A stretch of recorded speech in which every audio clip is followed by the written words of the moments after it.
Hello YouTube and welcome to the Woman in Black month. Halfway through the month. Yeah, I was sick. But I'm feeling better now and ready to talk about a subject which I really love slash hate. That subject is The Woman in Black.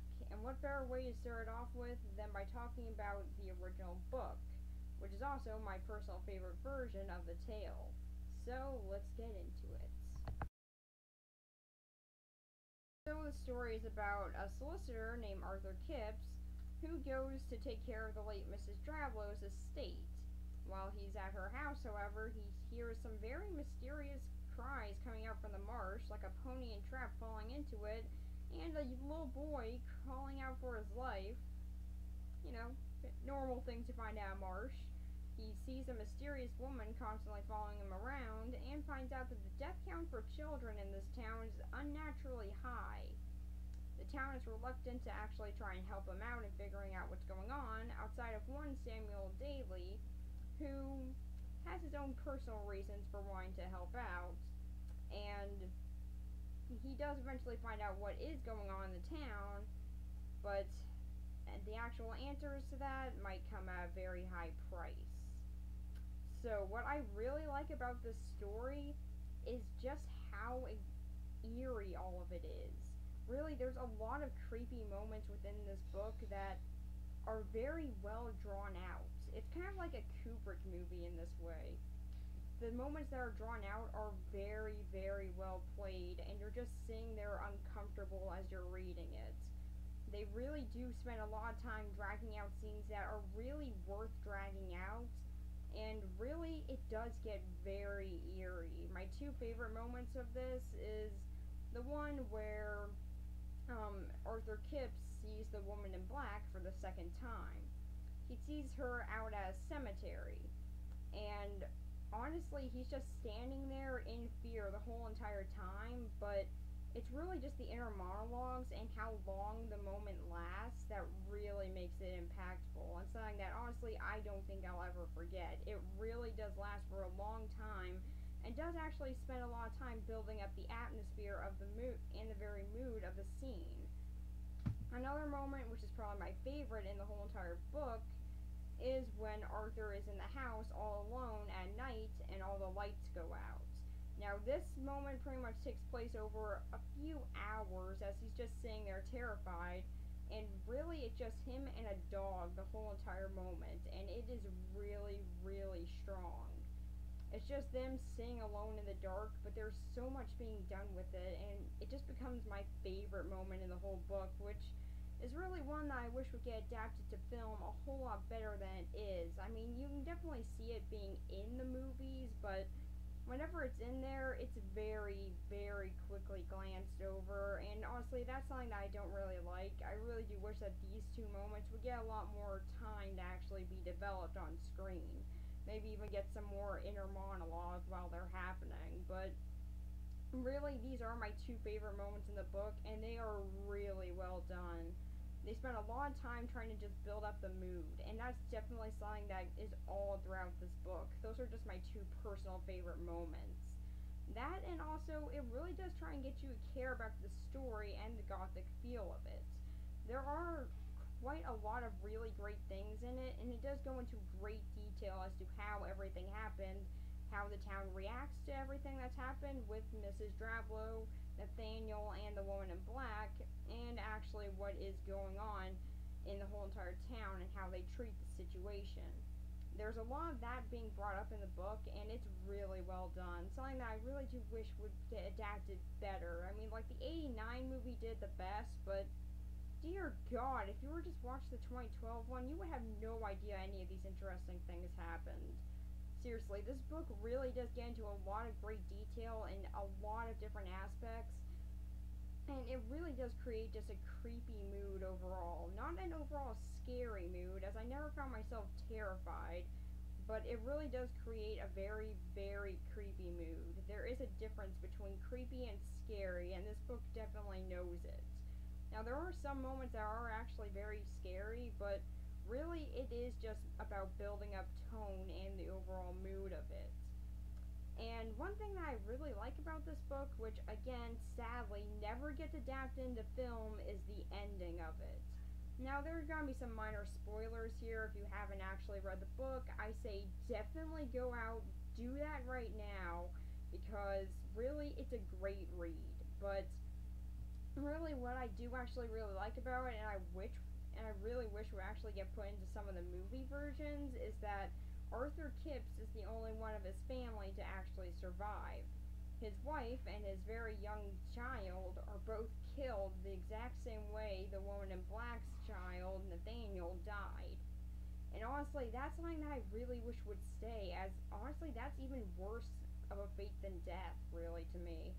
Having the two people that you care about the most taken away from you. Honestly, that seems like a much better revenge plot than just, they got killed by a branch, or they got killed by a train, and now they're all happily living together. That to me just sort of seems like a really big cop out on the actual story and how it really does affect Arthur.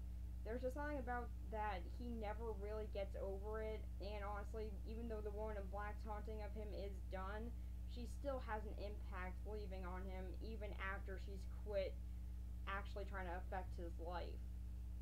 Honestly, there's just something about that I really did like about it, and I really do wish that that part would get incorporated more. There's just a lot of really great cryptic moments in this book, and honestly, I really do love just the way that it was done overall. So, yeah, for the story, 10 out of 10. I really do love the execution of it, as it is actually creepy and eerie and spends a lot of time trying to build up atmosphere and mood. That's something that I just really, really love about it, and honestly, it's one of the things that makes it my favorite version. That, and it can go into a lot more detail about certain aspects. Something that I don't really like about some of the films is that they don't exactly explain what happened with Mrs. Drablow, Nathaniel, and the woman in black. While in this book, they explain it in a lot of great detail in a way that it's really actually quite sad in some way for the woman in black and for all of the people involved in the actual way that the story went down. So really, it is actually a great ghost tale. And honestly, if just for the story alone, I highly recommend it. But it's not just the story that I really love about it, it's also the characters. So let's get into them. So for the characters, let's start off with the main one, that being Arthur Kipps. Now, he's a really, really likable protagonist. Honestly, he's a very caring man, and you can really see that in his character. You can also tell by the way that the actual story does start, with it actually being after everything that happened in the book, and him actually writing it and attempt to move on from everything that happened. Honestly, does add a lot more to him, and you really see how this event has actually affected him. And really, I just do like this character a lot. He's got a lot of character put into him, and you can tell that he is a very nice person that you actually want to see make it out alive. He's very, very likable, and really, he's by far my favorite character in this whole book. There's really not that much to actually say about his character, as in a way, he is just kind of like, if you get down to the basics of his character, he's just sort of a nice man who wants to find out what's actually going on. But really, just the execution of him throughout this book really does make him a much more interesting character than how I can describe him. You can really see a lot of fear in him, but you can also see a lot of strength in how he's able to go on through all this, and really he is a great character to follow, and by far my favorite out of the whole story. Then after him we have Samuel Daly, who I also really liked. Now, he's pretty much the best friend that Arthur has in this whole entire town, as everyone else, while they are still nice to him, 2012 movie? Yes, amazingly 2012. They do actually not hate the guy for coming into the town. Yeah, I'll get to that when I get to that. Trust me, I'll get to that.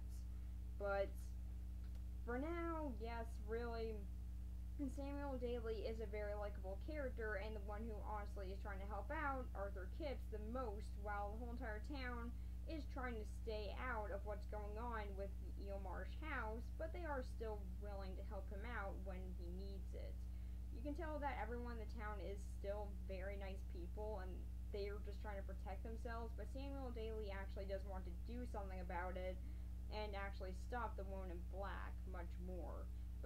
And you can also see a personal reason for this, as they do hint that his child was taken from him, and that does add a lot more character to him, and he's a really great character, and one that honestly I really did enjoy reading as well.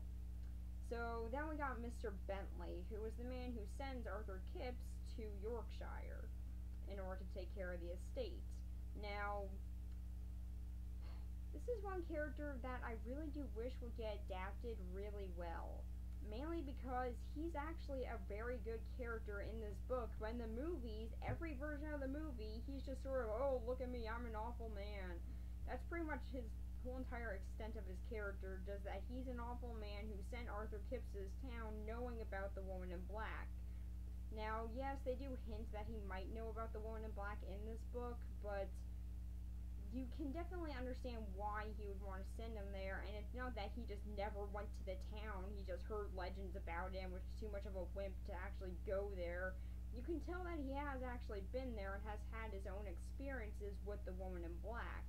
And you can really see why he doesn't want to go back, and after seeing what he's done to Arthur Kipps, he actually does become his best friend for a while, and honestly, buys him a whole entire house just for everything that he put him through.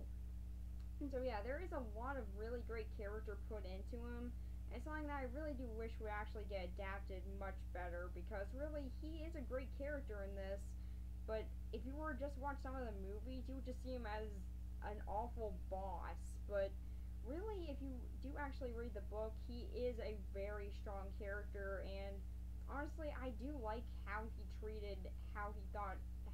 much treated Arthur Kipps, how that does affect him in a way that he desperately wants to make it up and try and make things right. And he really does in a way, but there are some things that you just can't fix, and I really do like how he does try his best to do that. So then after him, we got Stella Kipps. She's alright.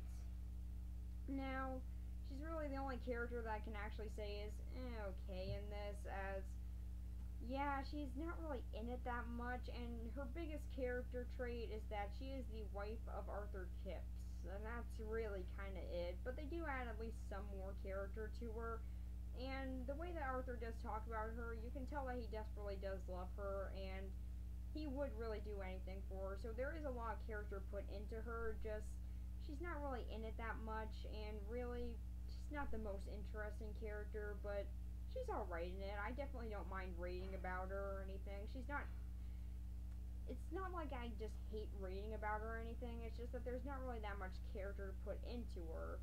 But for what it's worth, she's still fine, and well, they do have much more characters to focus on than her, so really the amount of character that's put into her is just enough, and she's alright. For the amount of time that she's in there, she's perfectly fine.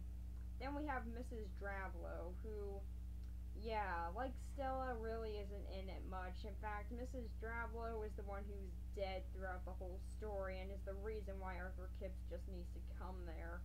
Although we do read some of her notes, so there are bits of her character that are established even after her death. Now, pretty much, I am going to get into a little bit of spoiler territory when actually talking about her, the woman in black, and Nathaniel. So, for Mrs. Drablow, pretty much everything that happened with her sister, who is the woman in black, pretty much she couldn't take care of her child, and her son Nathaniel had to be sent over to Mrs. Drablow when he was very young, and he grew up just thinking that Mrs. Drablow was his mother. Then one day, I forget the woman in black's name, but when the woman in black was alive, she did come over to Mrs. Drablow's house and insisted on actually being able to talk to her son some more. Eventually, they did let that happen, and it just had to be a cause that she wasn't able to tell her that she was his biological mother. And so, one day, the woman in black did tell Mrs. Drablow that she was going to take her son away and tell him the truth. And, well, Mrs. Drablow did a lot to stop that. She had the kid ride a pony and trap. Did a lot to prevent that. But Nathaniel does die in this pony and trap that very day, and you can really see how Mrs. Drablow actually does try and help out her sister here, as she just now witnessed her son die with nothing for her to actually be able to do. And she and pretty much Mrs. Drablow after that tries to take care of her sister the best that she can, as her sister falls into a state of madness.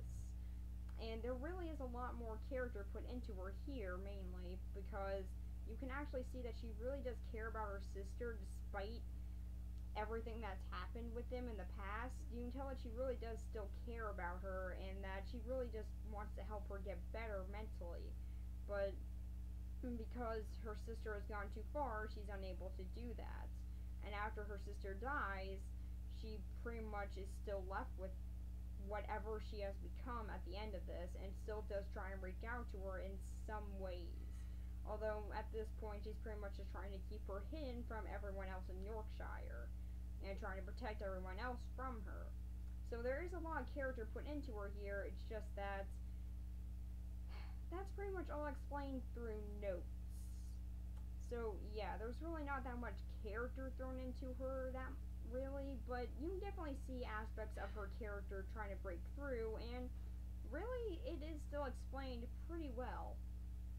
And then we have Nathaniel, who is the son of the woman in black, and really there's not that much to him. He's just sort of the ghost that sort of stuck out in the marsh, forever left to scream in the marsh. He must be such a bored ghost. But yeah, honestly, he's alright. You can still feel that tragedy with his character, and even though he's really not in it at all, like the biggest part that he has, he yells in the marsh. Woo! Important! He's still pretty important to the story, and you do feel a lot of tragedy for the character. And honestly, he is a pretty well done one. For the very, very little part that he has, you do still at least feel bad for him. So, yeah, I thought he's alright. He's needed to the story at least. So, yeah, he's okay. Then we have the woman in black herself, who is probably the most interesting out of the three characters that I'm going to talk about from the notes. Like all the characters from the past and everything with the woman in black and how she was created, she's probably the most interesting, as she really did try to take care of her son desperately, but she really wasn't able to. It's just she really just couldn't help her son at all in the position that she was in, and she had to just give her son over.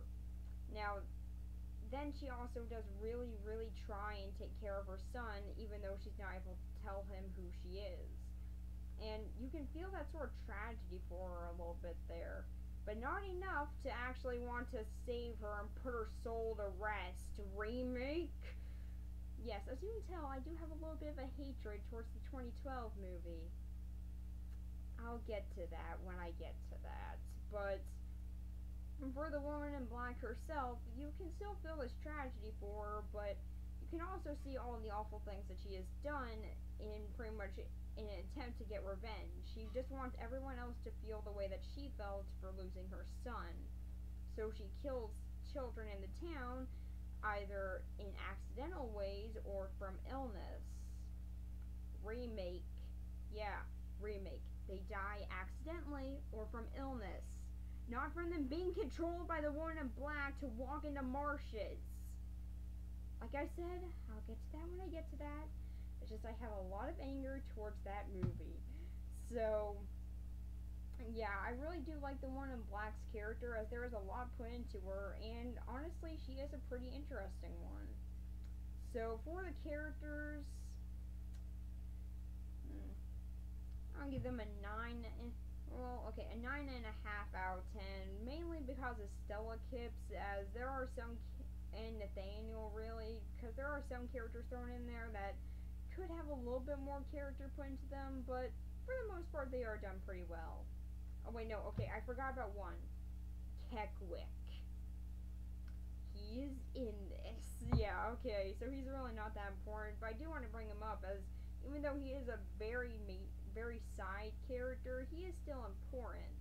He's pretty much the guy who takes Arthur Kipps to Eilmar's house with a pony and trap. And while that's really not that much for a character, there is at least some put into him. He was the one who knew Mrs. Drablow the most, as he would pretty much deliver stuff to her house.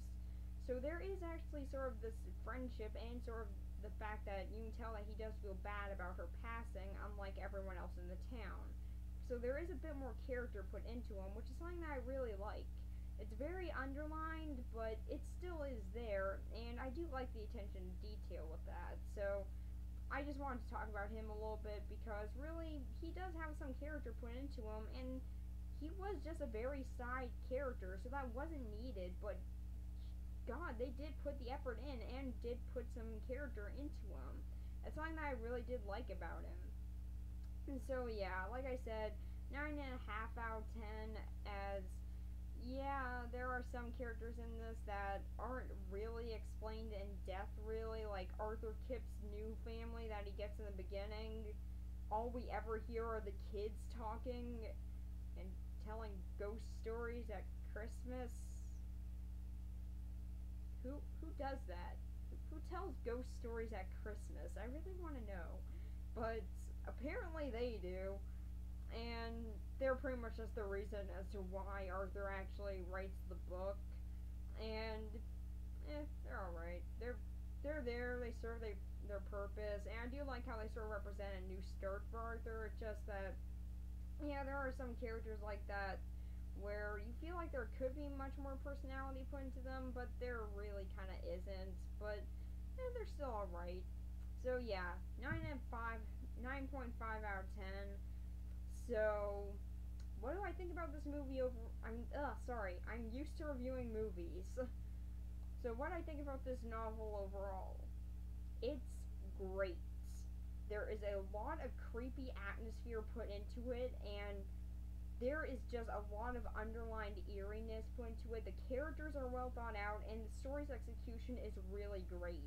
This is definitely a great example of a classic ghost story, and one that I highly recommend reading.